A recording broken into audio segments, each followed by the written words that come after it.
કન્યા રાશિના જાતકોને 2026ના વર્ષમાં શું પ્રયોગ કરવા જોઈએ જેથી એમના જીવનમાં આનંદ ઉત્સાહ આવે? તો 2026 વર્ષની અંદર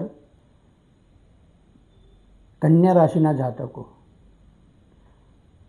એ પોતે જાતે સોમવારને દિવસે ભગવાન દેવાતીદેવ મહાદેવની મંદિરની અંદર ગોળ અને મસૂર દાળ આ બેનું દાન કરવું. આ બેનું દાન કર્યા બાદ ત્યાં થાળે અડાડી અને મૂકવું.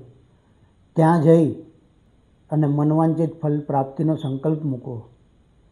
સંકલ્પ પરિપૂર્ણ થાય તે માટે ત્યાં બેસી અને જળ, ગંગાજળ, દૂધ અને ચંદન આ 4 વસ્તુ ભેગી કરી અંદર પીપળાનું પાન મૂકવું અને પછી દેવાતીદેવ મહાદેવનો અભિષેક કરવો. નિત્ય આ કર્મ કરવાથી ધંધાકીય વ્યક્તિઓને ધંધામાં, નોકરીવાળાને નોકરીમાં, વિદ્યાર્થીઓને વિદ્યામાં અને દેશ ગમન જવા માગતા આ બધાના સ્ત્રોત દરવાજાઓ ખુલવા માંડશે. જીવનની અંદર પ્રગતિ થવા માંડશે અને અટવાયેલા કામની અંદરથી રસ્તાઓ ખુલવા માંડશે. આ હતો એક નાનો પ્રયોગ.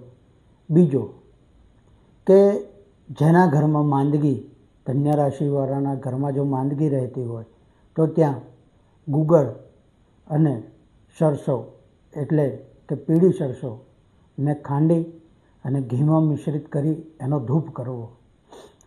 હર મહાદેવ, જય ગાયત્રી. આ પ્રયોગ કરવાથી લાભ થશે.